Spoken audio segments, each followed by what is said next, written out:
guys, I'm Sally with OwlCrate Jr. and I'm here today with my top 10 books of 2019. I specifically left any OwlCrate Jr. picks off of this list so that I could talk about the other things that I read this year.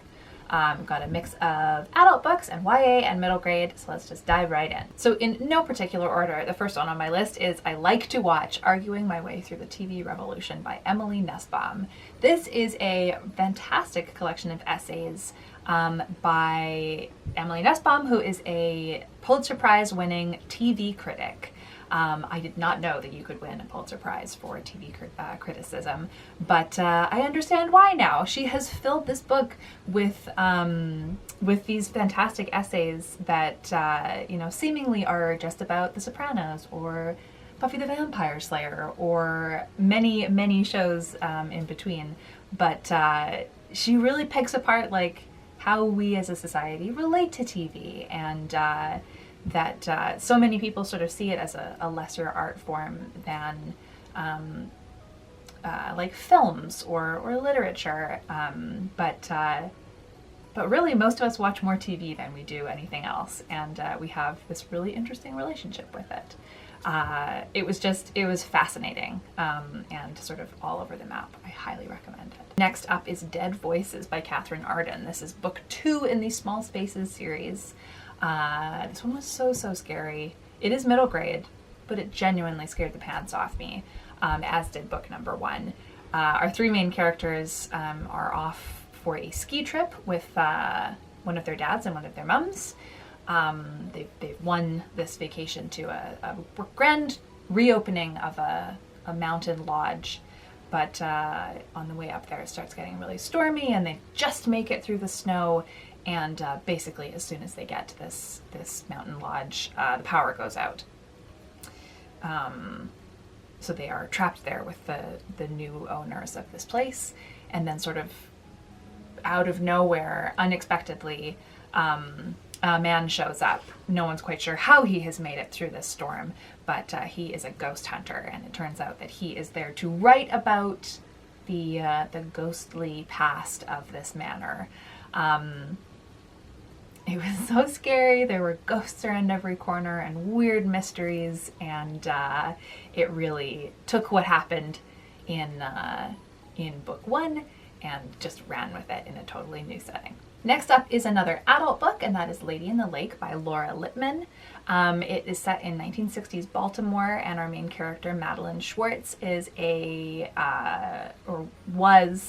she is in chapter 1 a housewife, and then in the next chapter she is a divorcee, and she has left her husband and son of nearly 20 years and is starting fresh, which no one in her life understands.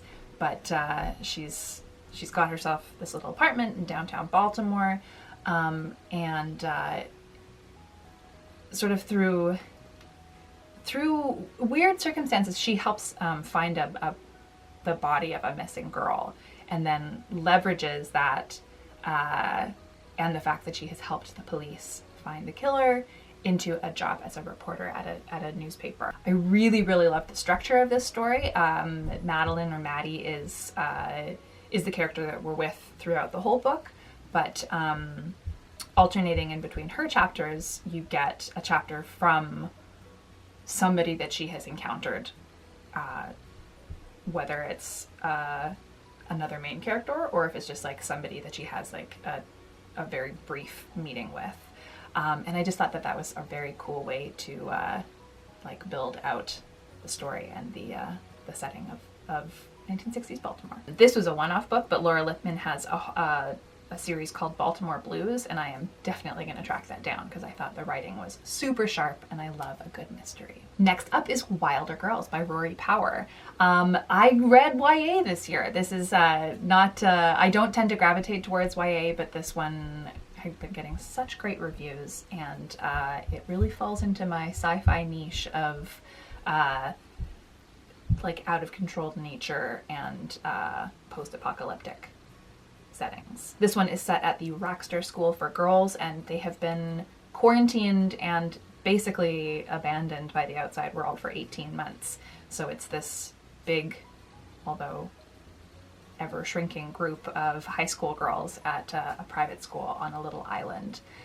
And no one knows what is going on with this virus or what started it or what will cure it. But this virus has swept through the school and maybe the outside world. And it like changes people's bodies, different ways for everybody. But it's like quite grotesque, but it's also fascinating. But what I liked most is just the way that Rory Power really established that feeling of like fear and isolation and then just boredom that these girls are going through every single day. So many unknowns. And you just kind of like have to keep up your everyday routine even when everything is falling apart around you. Next up is This Was Our Pact by Ryan Andrews. This is a middle grade graphic novel. I have talked about it already before. I'm pretty sure it is also on a few other people's best of 2019 on the OwlCrate team. But this was just such a stunning book. I loved the story. I loved the artwork. I really, really hope that that Ryan Andrews puts out something else soon because I need more of his work. Next up is Wundersmith, The Calling of Morrigan Crow by Jessica Townsend. I really went into this book trying to like keep my expectations at bay because you never know what's going to happen with book 2, whether there'll be like a bit of a sophomore slump, but I needn't have worried. This book was fantastic.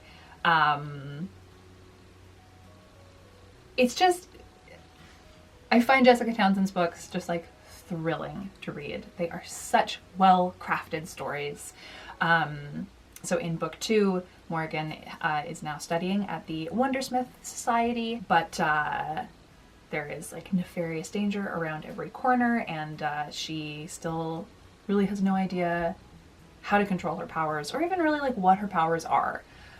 So she's stumbling her way along, and it's fantastic. I need book 3 to come out really soon because it's amazing. You need to read the series. Number 7 is Guts by Raina Telgemeier. This is another middle grade graphic novel. This, I think, is the third installation of Raina Telgemeier's graphic memoirs of her life as a kid. This one centers around the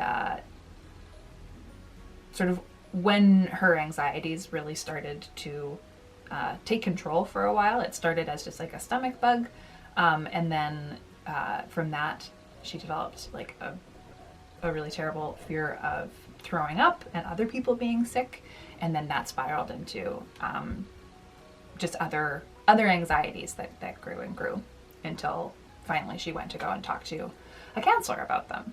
But I think that this book is actually going to be like a really pivotal, important book, not just for kids, but for like parents to understand the kind of anxieties that kids can go through.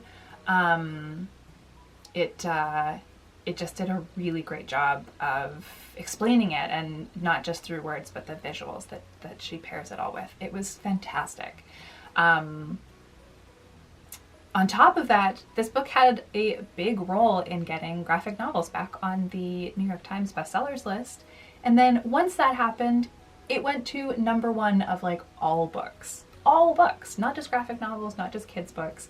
It was number 1, beating out all of the adult books and everything else in the week that it came out. So I think that is just the coolest. Number 8 is Severance by Ling Ma. This is another one that I have talked about several times before, but it has stuck with me all year long. I read it in January, and as soon as I finished it, I thought this is going to be on my top 10. It is the story of a woman named Candace, a young woman living in New York City. She is a like millennial office drone turned apocalypse survivor. Like a fever virus sweeps the world. It starts at the big international ports like New York and Los Angeles, and quite quickly spreads throughout the world and kills a lot of people. And the people that it doesn't kill, it turns most of them into zombies of their own routine. So people will be going into work and going through the motions of their life, but they are completely checked out. It is really creepy. It is really beautiful. And then on top of the apocalyptic part of everything, it's also a beautiful book about family and immigration and isolation and what it is to be a millennial. It is one of the best depictions of the life of the millennial generation that I've ever read. I really recommend it. Number 9, I have another middle grade story, and that is All the Greys on Green Street by Laura Tucker. This one is set in 1980s New York City. Our main character is 12-year-old Olympia. She's growing up with her artist parents in Soho. Her mom's a sculptor, her dad is a painter. And one night, her dad disappears. He leaves a note behind, kind of a cryptic note, but he's just gone. And Olympia's mom goes to bed and then stays there for like days and days and then weeks. And Olympia doesn't want to tell anybody because she doesn't want to get her mom in trouble. And she doesn't want to be taken away from her mom. But she's dealing with this very scary, very adult thing on her own. And then on top of that, there's also a bit of like an art heist story that she and her friends are trying to solve that is connected to the note that her dad left.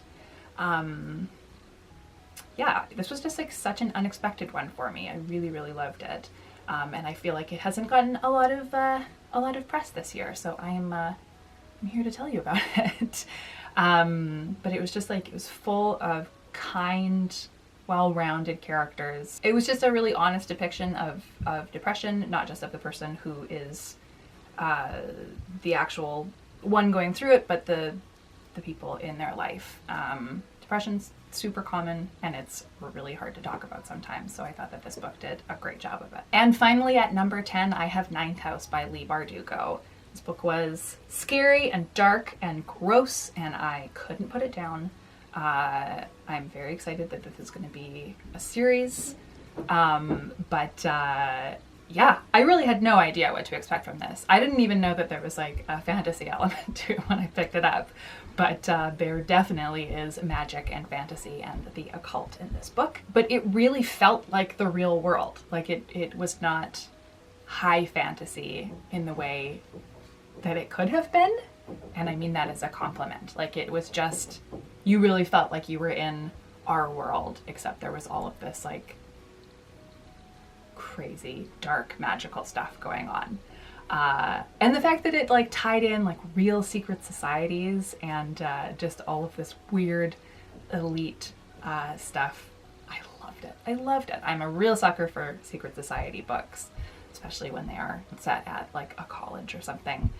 So this checked a lot of boxes for me. So those are my top 10 favorite reads of 2019. I always love to hear yours, or if you've read any of these and agree with me or have a totally differing opinion on any of them, tell me.